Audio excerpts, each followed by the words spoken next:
Good morning. My name is Baishan C. I'm a surgical set technician with Integra Spine in the operations department. Today we will be giving you an overview of how to prepare a surgical set for a return to the field and a surgical procedure. Okay, what we have here are two gray bins that are returned from the field after decontamination at our Cincinnati facility. They are returned to us by Federal Express. And as I open up the gray bins here, if you can just pull in closely here, you can see the sets that we have returned from our decontamination facility in Cincinnati, Ohio.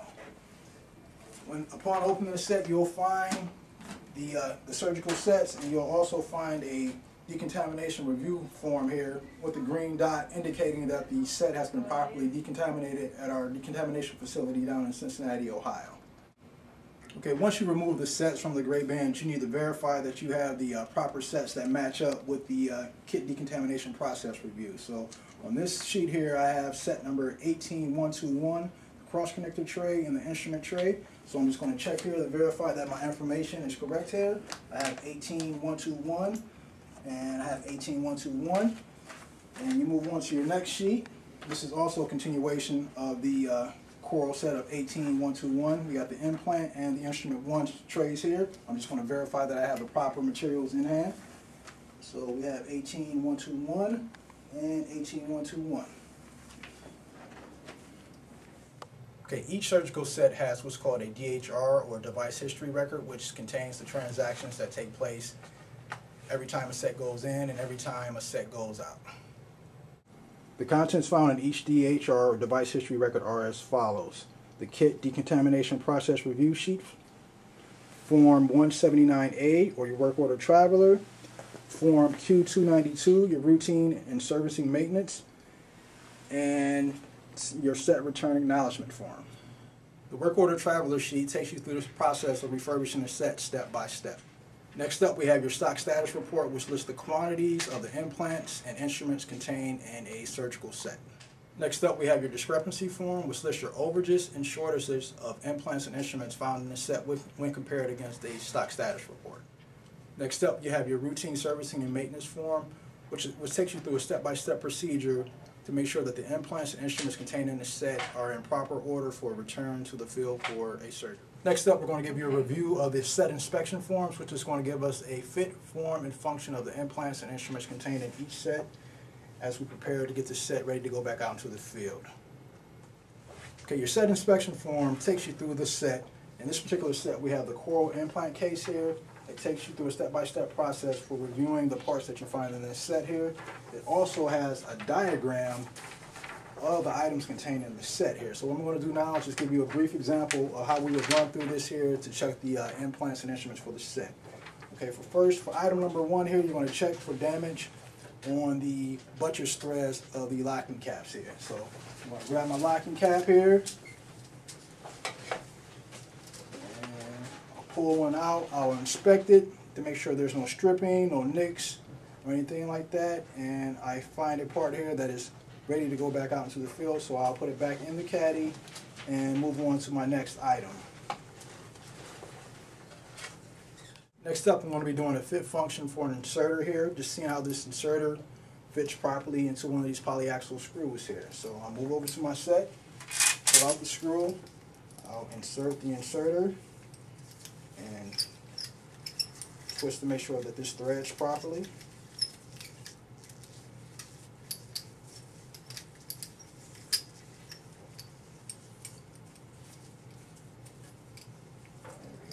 And we have a nice good fit there.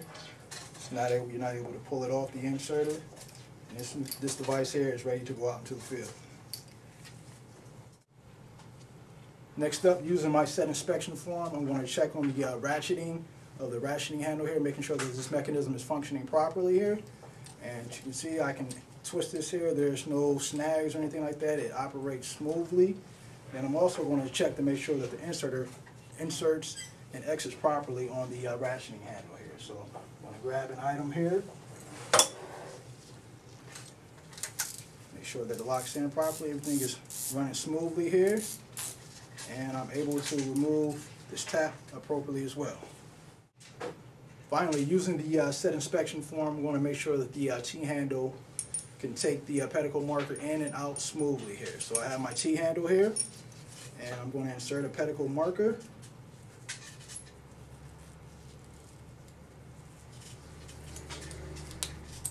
Okay, the item rests in there properly, and I'm able to pull it out properly. So this is another item that is prepared to go back into the field.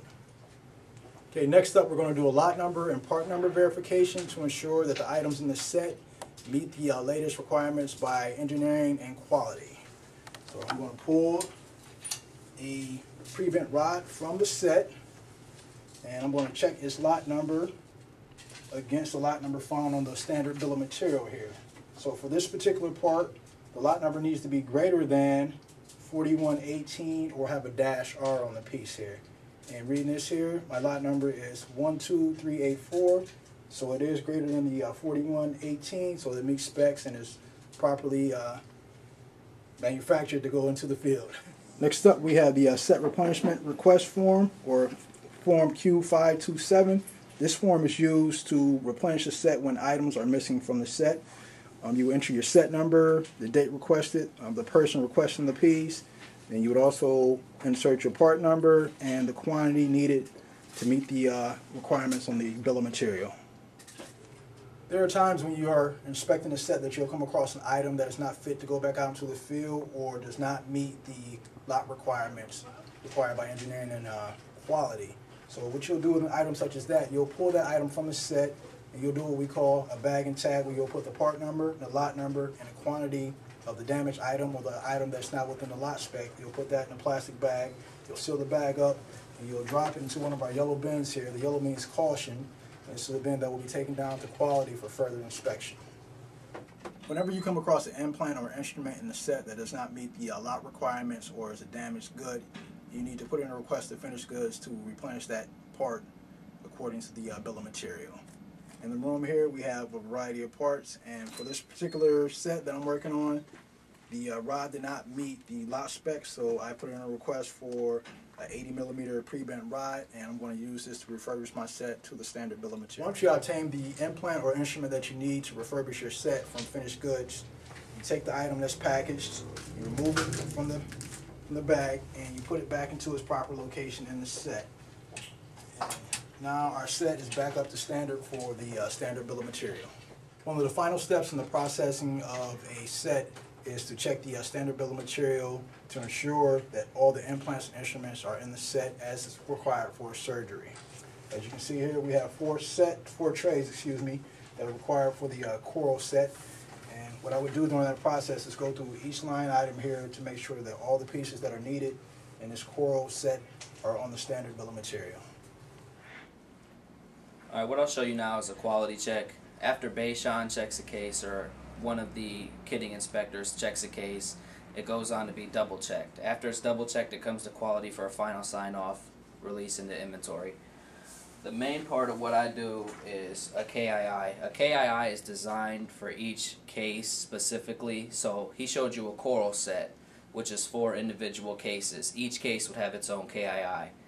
A KII just says that I checked it to the BOM, I visually verified that everything was in there and matched the standard bill of materials, that I checked all restricted lot numbers, and then I do a sample size of 5, 10, depending on our squiggly that we use for quality, and check those lot numbers to their stock report and make sure everything matches correctly. If everything matches correctly, the BOM matches, there's no restricted lot numbers, I green wrap it, send it to the shelf to go. So, if I was completed, I'd wrap the case up,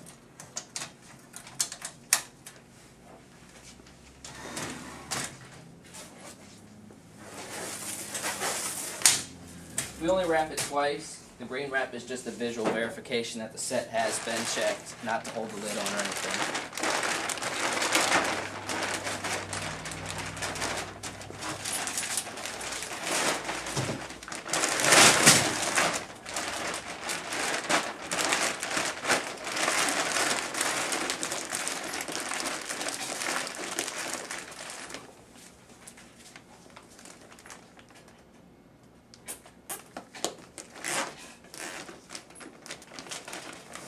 That's it. Once the zip tie's on, the case is ready to go.